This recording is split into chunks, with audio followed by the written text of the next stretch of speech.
Shalom Bapak Ibu Saudara jemaat yang dikasihi oleh Tuhan. Kita bersyukur kalau malam hari ini adalah kesempatan yang luar biasa untuk kita menghadap Tuhan dan berdoa.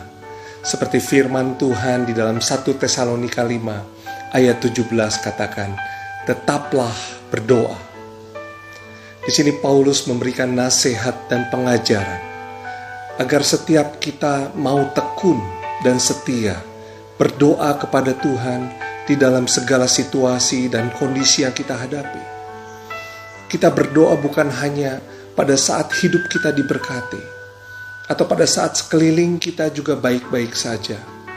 Tetapi kita berdoa kepada Tuhan di saat kita menghadapi situasi yang begitu berat, di saat kita menghadapi masalah yang begitu besar di dalam hidup kita, bahkan di saat situasi yang mencekam di dalam hidup kita.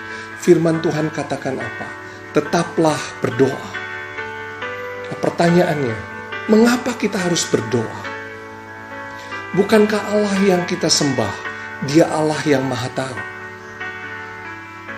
Kalau Tuhan tahu keadaan kita saat ini, kalau Tuhan tahu kondisi keluarga kita saat ini, kalau Tuhan juga tahu tentang apa yang jadi kebutuhan kita, Tuhan juga tahu tentang masa depan kita.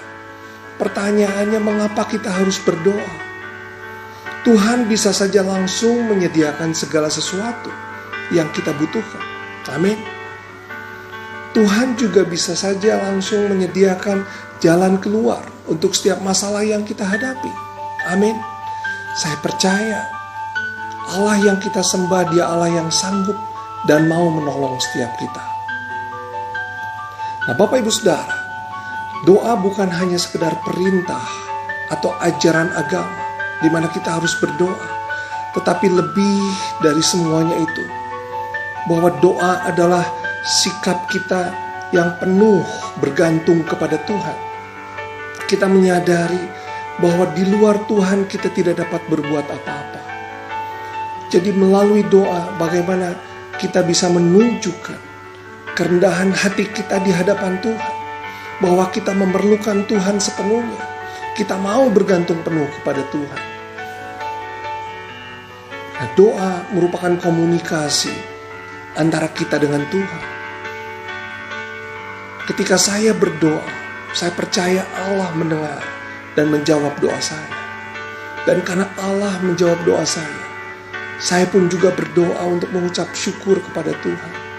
Dan karena saya bersyukur kepada Tuhan, Tuhan akan mendengar lagi doa saya. Tuhan akan menjawab lagi doa saya. Saya melihat ada komunikasi yang terjadi. Dan melalui doa, bagaimana kita bisa merasakan kedekatan hubungan kita dengan Tuhan. Nah, pada prinsipnya, doa bukan sekedar meminta apa yang saya mau, tetapi bagaimana melalui doa kita bisa mengerti dan memahami apa yang Tuhan mau di dalam kehidupan setiap kita. Jadi melalui doa, bukan untuk memaksa Tuhan untuk melakukan apa yang saya mau, tetapi melalui doa memaksa diri kita untuk melakukan apa yang Tuhan mau di dalam kehidupan setiap kita. Nah, kadangkala Bapak Ibu Saudara, di antara keinginan setiap kita, di antara kemauan setiap kita, dan ketaatan yang Tuhan mau kita lakukan, ada konflik. Pada saat kita berdoa, kemauan kita supaya penyakit saya sembuh hari ini, kemauan saya supaya masalah saya bisa beres sekarang. Tetapi sebelum doa saya dijawab, kadang Tuhan mau melihat kita taat dahulu. Tuhan mau kita bertekun dan setia di dalam doa dan percaya. Sama seperti apa yang Yesus pada saat berdoa di Taman Getsemani. Bagaimana saat itu dia berdoa kepada Bapa, Bapa, kalau boleh cawan ini lalu daripadaku, tetapi biarlah bukan kehendakku yang terjadi, melainkan kehendak Bapa yang terjadi. Itu adalah doa yang luar biasa yang Yesus naikkan kepada Bapa. Bagaimana Yesus taklukkan segala keinginannya dengan ketaatannya kepada Bapa. Oleh karena itu, kita juga mau belajar doa Yesus.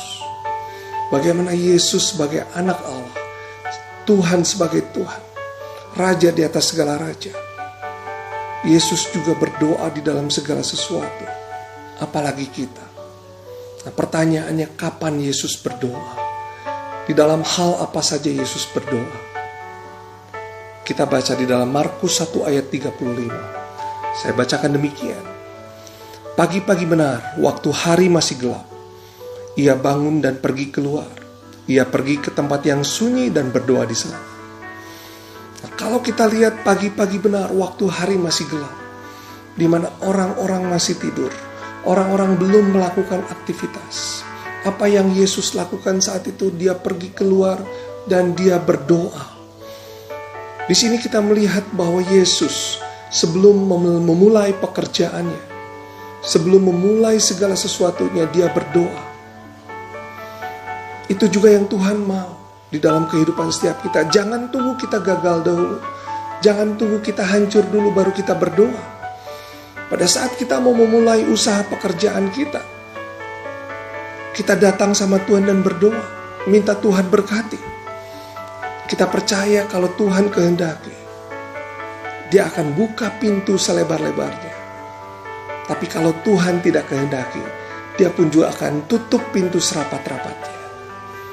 Yang kedua, Bapak Ibu Saudara, kapan Yesus berdoa? Ketika Ia sudah menyelesaikan segala pekerjaannya. Di dalam Matius 14 ayat 23 katakan, dan setelah orang banyak itu disuruhnya pulang, Yesus naik ke atas bukit untuk berdoa seorang diri. Ketika hari sudah malam, Ia sendirian di situ. Bagaimana Yesus melayani banyak orang. Dan pada saat pekerjaannya sudah selesai, orang-orangnya pulang. Yesus tidak langsung pulang dan tidur, tetapi apa yang Yesus lakukan?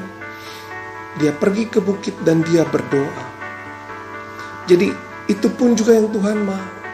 Apapun hasilnya, baik hasilnya itu mengecewakan atau hasilnya itu baik, apapun hasilnya kita mau bersyukur kepada Tuhan. Mungkin apa yang kita harapkan tidak terjadi. Mungkin apa yang kita rencanakan juga tidak terjadi. Tetapi kita harus percaya bahwa Tuhan punya rencana yang terbaik di dalam kehidupan setiap kita. Jadi apapun keadaannya, ketika kita sudah menyelesaikan pekerjaan kita, sudah seharusnya kita datang pada Tuhan dan bersyukur atas segala sesuatu. Nah, yang ketiga, Bapak Ibu Saudara, kapan Yesus berdoa? Ketika Yesus menghadapi situasi yang berat, situasi yang begitu mencekam. Ya, di dalam Matius 26 ayat 36 dan 38. Pada saat Yesus bersama dengan murid-muridnya di Taman Getsemani, Dia berkata kepada murid-muridnya, duduklah di sini sementara aku pergi ke sana untuk berdoa. Dan di situ Yesus juga berkata bahwa hatiku sangat sedih, seperti mau mati rasanya. Bagaimana kita bisa melihat situasi yang begitu mencekam? Yesus, Dia seorang anak Allah, Dia seorang raja, tetapi hatinya begitu sedih, begitu takut dan gentar, seperti mau mati rasanya. Tetapi kita bersyukur apa yang Yesus lakukan. Dia pergi untuk berdoa. Ada banyak orang di dalam situasi yang tertekan, justru membuat mereka cepat marah, cepat tersinggung, cepat kecewa. Itu justru akan membuat hidup mereka semakin tertekan, bahkan membuat iman mereka semakin lemah. Dan itu memberikan kesempatan kepada iblis untuk masuk di dalam hidupnya dan mencuri sesuatu yang berharga. Jadi Bapak Ibu Saudara, kalau saat ini engkau sedang mengalami situasi yang begitu berat, jangan emosi dulu, jangan panik dulu. Jangan sampai kita melakukan hal yang salah, kita mengandalkan orang-orang di sekitar kita. Tetapi Tuhan mau katakan, jalan keluarnya ialah hanya melalui doa kepada Tuhan. Nah, yang keempat, Bapak Ibu Saudara, kapan Yesus berdoa? Dalam Lukas 6 ayat 12 ayat 13 dikatakan, pada saat itu Yesus mau mengambil keputusan untuk menentukan ke-12 muridnya. Dikatakan dalam firman Tuhan, Yesus berdoa semalam-malaman. Jadi kapan Yesus berdoa? Ketika Yesus akan mengambil keputusan. Dan Tuhan juga mau, pada saat kita sebelum mengambil keputusan, kita juga mau datang kepada Tuhan. Kita berdoa. Seringkali Pada saat kita akan mengambil keputusan, kita tidak memulainya dengan doa. Ada banyak orang gagal, bukan karena dia bodoh, tetapi banyak dari mereka yang salah mengambil keputusan. Keputusan apapun, baik itu tentang hidup kita sendiri, ataupun keluarga kita, ataupun tentang masa depan anak-anak kita, tentang pekerjaan. Kadangkala kita juga tidak mengerti kenapa hal ini bisa terjadi. Kadangkala juga kita dihadapkan kepada suatu pilihan dan kita juga harus memilih. Kita bingung untuk mengambil keputusan. Apa yang Tuhan mau? Datang kepada Tuhan dan berdoa. Minta hikmat. Sehingga keputusan yang kita ambil itu boleh sesuai dengan kehendak Tuhan. Yang kelima, Bapak Ibu Saudara, kapan Yesus berdoa?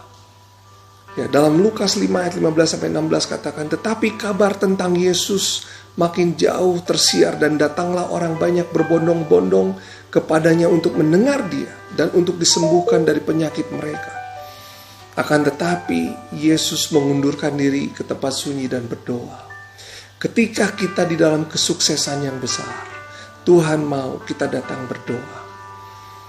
Ada banyak orang jatuh bukan ketika mereka gagal, tetapi justru ketika mereka meraih kesuksesan yang besar. Ya, pada saat orang gagal, biasanya mereka akan datang dan berserah kepada Tuhan. Tetapi ada banyak orang ketika meraih kesuksesan, dia lupa sama Tuhan. Dia tidak menjadikan Tuhan sebagai yang nomor satu kembali. Karena mereka merasa bahwa apa yang dia dapat itu hasil usahanya sendiri. Itu bukan karena Tuhan. Nah, saya mau ingatkan di sini, di tengah kesuksesan, kita jangan sampai lupa sama Tuhan, tetapi justru kita mau semakin tunduk, merendahkan diri di hadapan Tuhan. Karena kalau bukan Tuhan, kita bukan siapa-siapa. Jadi 5 hal Bapak Ibu Saudara, kapan kita harus berdoa? Ketika sebelum memulai pekerjaan kita, ketika sesudah menyelesaikan pekerjaan kita, ketika sedang di dalam situasi yang begitu berat, yang begitu mencekam, sebelum kita mengambil keputusan, dan ketika kita berada di dalam kesuksesan yang besar, kita mau datang berdoa kepada Tuhan. Kita percaya bahwa kekuatan orang percaya ada pada doa, bukan pada kekayaannya, bukan pada uangnya, bukan pada jabatannya.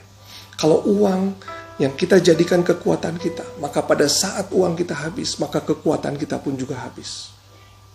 Tetapi kalau doa yang jadi kekuatan kita, apapun situasi yang kita hadapi, apapun masalah yang ada dalam hidup kita, kita bisa tetap tegak berdiri karena kita percaya bahwa doa orang benar sangat besar kuasanya. Mari sama-sama katakan dengan saya, doa adalah kekuatan.